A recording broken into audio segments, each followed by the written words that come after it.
안녕하세요. 이민경 행정사입니다.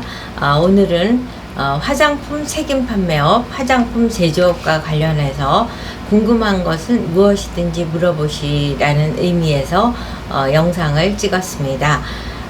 여러분 좋아요, 구독, 알림 잘 부탁드립니다.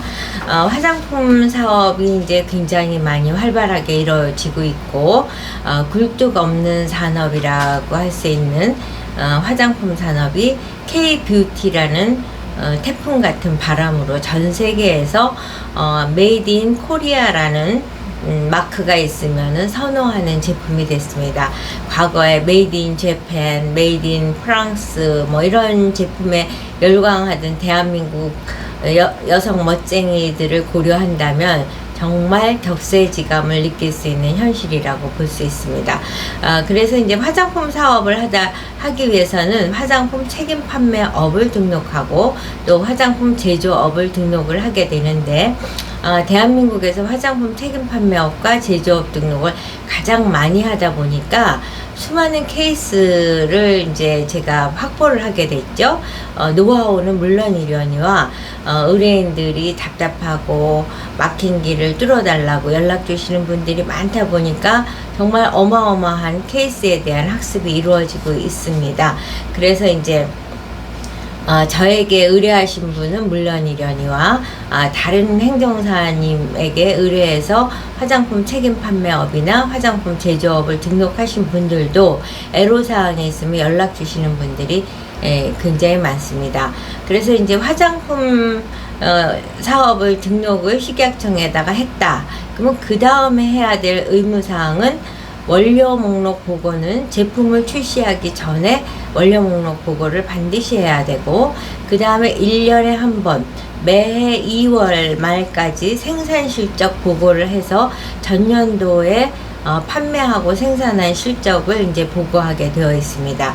그리고 1월과 7월에는 안전성 보고를 의무적으로 하도록 되어 있는데, 여기서 이제 중요한 게 생산 실적 보고를 해놨어야지 해외 수출을 할 때는 식약청에서 판매 증명서가 발급될 수 있습니다. 제가 오늘 이 영상을 찍게 된 배경은 이제 의뢰인이 베트남에 수출을 하기 위해서 지금 진행을 하고 있는데 베트남 측에서 판매 증명서를 요구한다는 거죠. 그래서 판매 증명서를 어떻게 발급받을 수 있나요? 하고 저에게 연락을 주신 겁니다.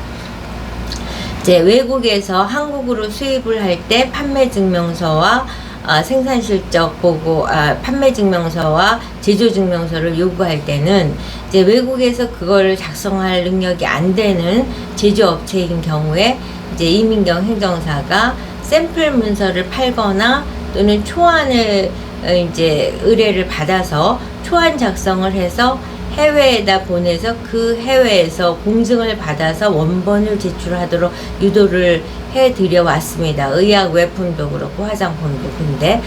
근데 이번에는 역으로 대한민국 화장품을 베트남으로 수출을 하고자 하는데 베트남 정부에서 판매 증명서를 요구한다는 케이스죠.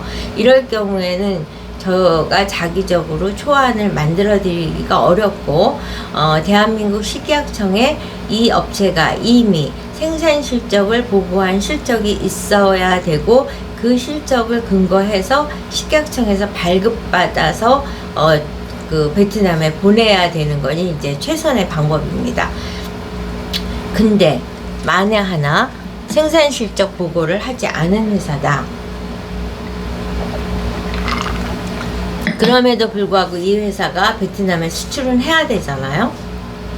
그럴 경우에는 해당 회사가 자체 발급한 판매 증명서를 만들어서 도장을 찍어서 공증을 받아서 베트남에 보내면 된다라고 가이드를 했습니다.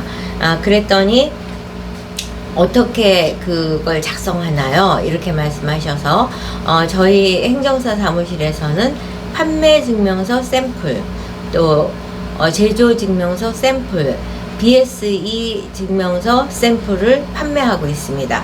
이와 같은 판매 증명서, 제조 증명서, BSE 샘플 문서들을 판매할 수 있는 배경에는 이민경 행정사가 대한민국에서 제일 많은 마스크를 해외에서 수입을 해서 유통할 수 있도록 허가를 내준 업체입니다. 그러다 보니까 국내에서 수입을 할 적에 제출 문서의 필수 문서가 제조증명서와 판매증명서입니다. 그런데 이와 같이 제조증명서나 판매증명서를 해외에서 그게 뭐예요? 뭘 어떻게 내라는 거예요? 이런 식으로 이제 금시초문인 것 같은 반응들을 보이고 있기 때문에 제가 이제 샘플 서류를 또는 의뢰를 한 회사는 그 판매증명서나 제조증명서에 그 해외에 제조하는 회사의 명칭, 그 다음에 제품의 명칭, 제품의 특성, 뭐 이런 내용들을 초안을 작성을 해서 그 제조하는 회사에서 도장을 받아서 해외 그 정부로부터 공증을 받아서 제출을 하도록 유도를 했고, 그 결과 식약청에서 다 허가를 받았습니다. 이와 같은 실적이 있다 보니까 이런 샘플 문서가 많죠. 이와 같이 제조증명서나 판매증명서를 성공적으로 진행한 케이스는 식약청 업무에서만 그런 게 아니라 동물용 의약외품을 하기 위해서 농축산부에서도 동일한 결과를 얻었기 때문에 이민경 행정사 사무실에서 갖고 있는 생산 제조증명서와 판매증명서는 다 검증된 자료라고 볼 수 있습니다. 그래서 이 베트남에 수출을 하기 위해서 판매증명서를 발급해서 베트남으로 보내야 되는데 식약청에 생산실적 보고를 해놓은 건 없고, 이 시점에서 과연 어떻게 할 것인가를 고민하던 회사에서 저에게 판매증명서의 샘플을 구입을 하셨습니다. 이와 같이 이민경 행정사 사무실에서는 제조증명서, 판매증명서, BSE 증명서 샘플 서류도 판매하고 있고, 뿐만 아니라 과연 원료 목록 보고는 어떻게 하지? 라고 했을 때 그 매뉴얼도 판매하고 있고요. 그 다음에 안전성 보고는 어떻게 하지? 라고 할 때 그 매뉴얼도 판매하고 있고요. 그 다음에 관리자 교육 받아야 되는데 어디다 어떻게 신청해야지 하는 것도 이제 매뉴얼로 판매하고 있습니다. 뿐만 아니라 화장품 책임 판매업이나 화장품 제조업을 등록을 다 했어요. 해서 이제 등록 필증까지 발급된다라는 식약청 통보를 받았는데, 사실 면허세를 내는 것도 만만치가 않습니다. 이제 물론 그 문서를 들고 구청 가서 내면 간단하지만 요새 누가 구청까지 가서 내려고 합니까? 컴퓨터 앞에서 해결하려고 그러면은 엄청 또 어렵게 받아들이시는 분들도 많아서 고생들을 많이 하십니다. 그래서 저희가 면허세 납부를 위한 매뉴얼도 판매를 하고 있습니다.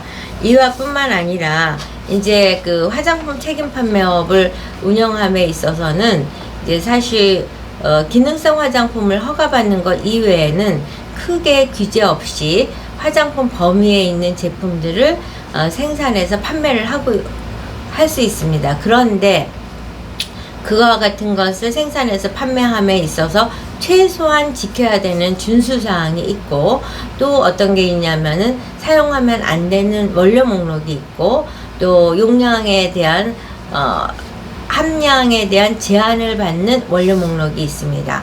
그리고 색소에 대해서 또 사용의 제한을 받기도 하고, 그래서 이와 같은 자료도 각각 판매를 하고 있습니다. 이제 물론 저희 이민경 행정사 사무실에서 화장품 책임 판매업을 의뢰하거나 화장품 제조업을 의뢰해서 진행을 하시는 케이스에는 적어도 이제 원료 목록 보고, 생산 실적 보고, 면허세 납부 방법, 또 관리자 교육 신청 방법, 이런 매뉴얼은 당연히 한꺼번에 첨부해서 드립니다. 뿐만 아니라 사용하면 안 되는 원료 목록에 대해서도 다 보내드리고 있습니다. 근데 이제 이민경 행정사 사무실에서 의뢰하지 않으신 분이 필요한 경우에는 그걸 각각 판매를 해드려서 그분들께서 이제 구세주를 만난 듯 의무사항을 이행을 하기도 하고, 판매 증명서를 발급하기도 하고, 제조 증명서를 발급하기도 합니다. 뿐만 아니라 이민경 행정사 사무실에서 하는 거는 또 2년, 3년 후에 식약청에서 날라오는 자체평가 보고서 요구 공문을 받고 제출해야 되는 문서들에 대한 4대 표준서에 근거한 자료 목록도 판매를 하고 있고, 이 자료 목록을 판매할 때는 이제 우리 의뢰인들 중에서 또 일을 엄청 잘하시는 분들이 계십니다. 그분들이 이제 실적 보고를 한 아주 잘된 샘플도 같이 보내드리고 있기 때문에 그 샘플에 따라서 따라하기를 하면은 충분히 사후 보고 정기 점검을 무사히 통과하게 됩니다. 이제 그 2, 3년 만에 날라오는 사후 보고에 대해서 또 당황해서 연락 주시는 분들이 굉장히 많습니다. 이럴 때도 이민경 행정사 사무실에 연락을 하면 노하우와 축적된 자료를 통해서 여러분들을 드릴 수 있는 안심제를 드리듯이 자료를 판매하고 있습니다. 뿐만 아니라 또 이민경 행정사 사무실에서 화장품과 관련해서 해드리는 업무는 대행을 맡아서 해드리는 업무는 표시 광고에 대한 겁니다. 표시 광고에 대해서는 이제 박스에다가도 기재해야 되고 제품에도 스티커를 붙여야 되는데 과대 광고를 하거나 또 광고나 블로그나 또 홍보물에도 썼을 때 이제 판매를 하시는 분 입장에서는 제품의 우수성을 강조하기 위해서 하고 싶은 말이 굉장히 많습니다. 그럼에도 불구하고 광고 위반에 걸릴 수 있는 문장을 썼을 경우에는 처벌이 뒤따른다는 점을 유념하시고 사전에 표시 광고에 대한 점검을 반드시 받는 것이 필요하고, 이와 같은 것에 있어서는 최고의 전문가인 이민경 행정사에게 연락을 주시면 됩니다. 참고로 이민경 행정사의 경력은 신문방송학과를 나와서 KBS에서 리포터도 했고요.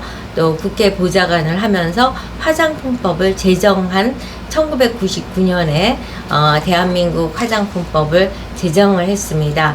당시에 화장품법은 약사법의 한 개 챕터 안에 들어있는 그런 정도였는데, 그러다 보니까 해외에서 수입되는 수많은 화장품에 비해서 상대적인 규제가 심각하기 때문에 화장품법의 독립의 필요성이 인식되었고, 화장품법 독립을 위해서는 3년 동안 많은 의원님들을 설득하는 거를 제가 모시는 오양순 의원님과 함께 했고, 그때 표방한 것이 바로 K-뷰티 산업은 굴뚝 없는 산업으로 대한민국 산업의 견인차 역할을 할 것이라는 걸 강조했었습니다. 근데 1999년에 강조했던 논리가 지금 2024년에는 현실로 되고 있습니다. 그래서 저는 화장품 책임 판매업과 화장품 제조업에 대한 등록 업무를 하면서 누구보다도 애정을 갖고 또 자부심을 갖고 하고 있다는 점을 강조드리면서 오늘의 영상을 마치도록 하겠습니다. 여러분 좋아요, 구독, 알림 잘 부탁드립니다. 여러분 열심히 봐주셔서 감사합니다. 다음 시간에 또 뵙겠습니다.